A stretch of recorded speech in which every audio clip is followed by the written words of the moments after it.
l'été 2014, ma femme et moi, nous sommes partis en vacances en Grande-Bretagne, en Écosse pour être précis. Et c'était la première fois que nous y remettions les pieds, 20 ans après l'accident de notre fils Martin. Et étrangement, nous qui n'avions jamais eu d'accident de voiture, le deuxième jour de ce voyage, on a eu un grave accident de voiture. En plus, c'était de ma faute. J'ai eu très peur quelques minutes. Ma femme finalement s'en est sortie avec une fracture du poignet, mais j'ai eu très peur. Ensuite, je me suis très vite rendu compte, bien sûr, du jour. Nous étions le 15 août, donc c'est le jour de l'Assomption.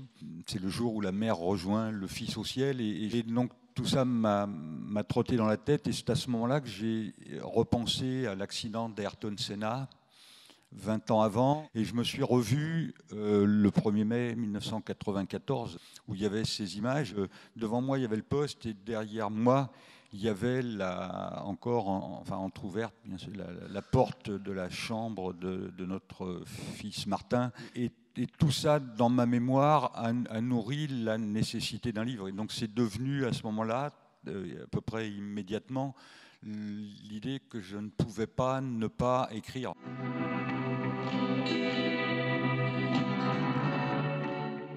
Il y a une équivalence, je trouve, assez évidente. Elle m'a frappé en tout cas, j'espère qu'elle vous frappera. C'est entre Senna et Achille. Le rapport à la gloire et le prix à payer, ou en tout cas en payer parfois, qui est la mort. Et Senna l'incarne parfaitement, et il l'incarne parce qu'il a été un des très grands champions. Alors ce qui est troublant dans l'histoire de Senna, vous avez raison, c'est une idole, il est devenu icône, dieu, demi-dieu. Il était un très grand champion, une très grande vedette, une star, tout ce qu'on veut. Avant sa mort, il est devenu cette idole, icône, en mourant. Et c'est sa mort qui, d'une certaine manière, l'a transformé, l'a transfiguré. Tout ça en a fait une espèce, non pas de Dieu vivant, mais de Dieu mort.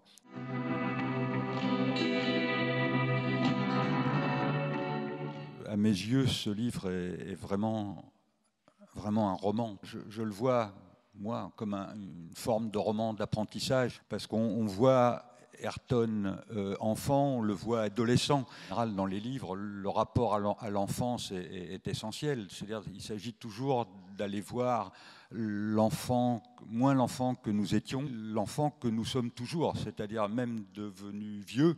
L'enfant qui est en nous, c'est aussi lui qui écrit et c'est lui qui perçoit cette histoire. Ouais, c'est à la fois Martin qui va vers Ayrton, c'est moi qui va vers Ayrton, vers cette enfance, vers cette adolescence, et puis avec les femmes. Il y a des histoires très belles, il y en a notamment une que j'aime beaucoup, qui est celle avec Choucha. Et il y a une scène que j'ai pu voir aussi sur Internet. C'est pour Noël, elle l'embrasse, elle lui souhaite une bonne année 89, une bonne année 90, une bonne année 91, une bonne année 92, une bonne année 93. Ça, c'est déjà beaucoup pour l'année 89 qui vient.